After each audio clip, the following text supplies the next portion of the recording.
बिस्मिल्लाहिर्रहमानिर्रहीम। अस्सलाम वालेकुम दोस्तों, आज मैं हाज़िर हुआ हूँ मुसल्लहीन के बारे में जानने के लिए कहानी लेकर। श्री कृष्ण महाराज के बारे में, जो हिंदुस्तान के एक बड़े राजा थे, उसके बारे में बात करेंगे और आपको बताएंगे कि कैसे उन्होंने हुकूमत की और कैसे रहे हिंदुस्तान में, बरसगीर में। यानी कि उस वक्त बरसगीर कहलाता था, हिंदुस्तान पाकिस्तान नहीं था, और आजकल वो हिंदुस्तान के नाम से मशहूर है। इसलिए हिंदुस्तान ही में हुकूमतें बदली और रहीं, पाकिस्तान का तो नाम ही नहीं था। उसके बारे में बात करने के लिए हाज़िर हुआ हूँ। बात करने से पहले प्लीज़ आप मेरे चैनल को सब्सक्राइब करें, लाइक करें, शेयर करें और बेल के बटन को दबा दें, ताकि हर आने वाली वीडियो का नोटिफिकेशन आपको मिलता रहे और आप इससे मुस्तफ़ीद होते हैं। पुराने ज़माने में हिंदुस्तान कई हुकूमतों में बटा हुआ था। इनमें से एक हुकूमत द्वारकापुरी गुजरात काठियावाड़ में कैंप थी, जिसका राजा कंस हुकूमत करता था। वहाँ ये राजा बड़ा जालिम था, रियाया इससे तंग थी। इसने अपने बाप राजा अगरसीन को तख्त से उतार कर खुद कब्जा कर लिया था। एक दिन नजूमियों ने राजा कंस को बताया कि इसकी मौत इसकी बहन देवी के बेटे से होगी। ये सुनकर कंस घबराया और उसने अपनी बहन और बहनोई को अपने पास बुलाकर नज़रबंद कर दिया और हुक्म दिया कि तुम्हारे यहाँ जो भी औलाद हो मेरे सुपुर्द कर दी जाए। चुनाचा उन्होंने ऐसे ही किया। वो जालिम बादशाह उनकी औलाद को कत्ल करवा देता। श्री कृष्ण की पैदाइश और परवरिश। एक सख्त अंधेरी रात थी, जबकि बादल गरज रहे थे और तूफान चल रहा था। कृष्ण महाराज पैदा हुए। खूबसूरत बेटे को देखकर बाप ने चाहा कि इससे किसी तरह बचाया जाए। बस उसने इस नन्हे बच्चे को लेकर एक गवाला दूध बेचने वाले को यहाँ छोड़ दिया और उसकी लड़की जो उस वक्त पैदा हुई थी कृष्ण की माँ की गोद में डाल दी, जिसे दूसरे दिन जालिम राजा ने मरवा डाला। इस तरह श्री कृष्ण गवाले के घर परवरिश पाते रहे।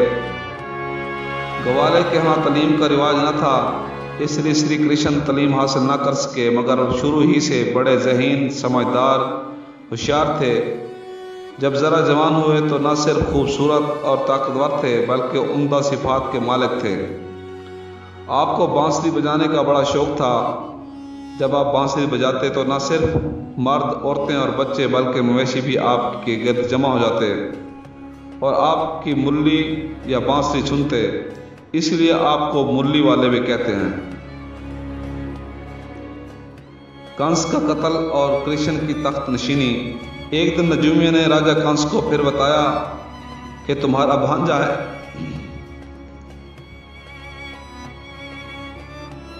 भांजा है और फलां गवाले के घर रहता है।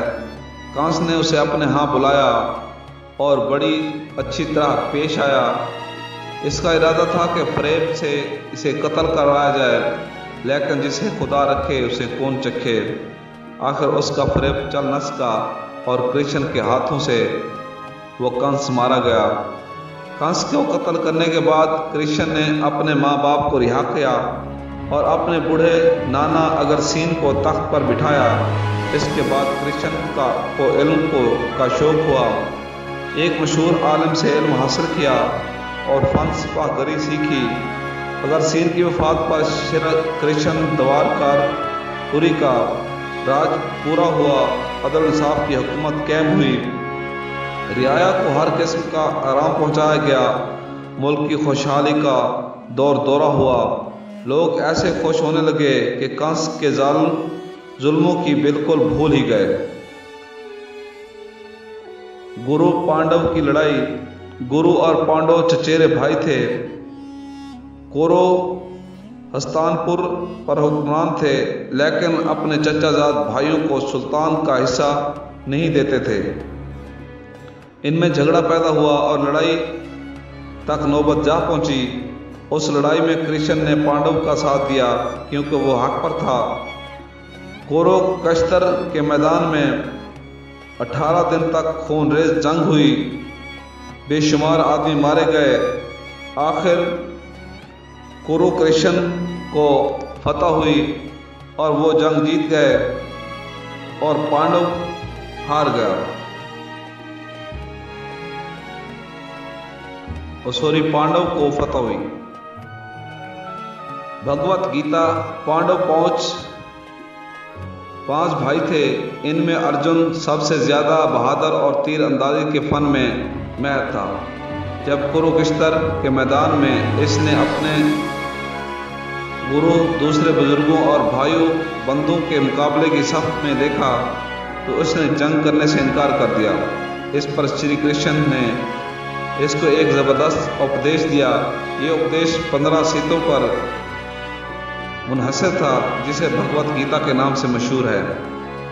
इसमें इंसान के फराइज दर्ज झैल हैं कि आदमी को हर वक्त हर हालत में अपना फ़र्ज अदा करना चाहिए और नताइज के लिए खुदा पर भरोसा रखना चाहिए। ये किताब हिंदुओं में बड़ी मकबूल हुई, भगवत गीता। श्री कृष्ण की वफ़ात। कहते हैं श्री कृष्ण की वफ़ात का वक्त करीब आया तो वो जंगल में एक दरख्त के नीचे लेट गया। लेटा हुआ था कि एक शिकारी वहाँ से गुजरा जो किसी शिकार को ढूंढ रहा था। शिकारी के तीर लगने से श्री कृष्ण इस दुनिया से कूच कर गए। हिंदुओं का ख्याल है कि श्री कृष्ण असल में खुदा थे और इंसानी शक्ल में दुनिया में आए थे, इसलिए आप वो खुदा का अवतार मानते हैं। जो हिंदू हैं वो उनको खुदा का अवतार मानते हैं। ये था श्री कृष्ण का ताल्लुक, श्री कृष्ण की वफात, पैदाइश और उसकी बादशाही करना। मिलते हैं अगली वीडियो के साथ। अल्लाह हाफिज़, फ़ी अमान अल्लाह। दुआ में याद रखिएगा।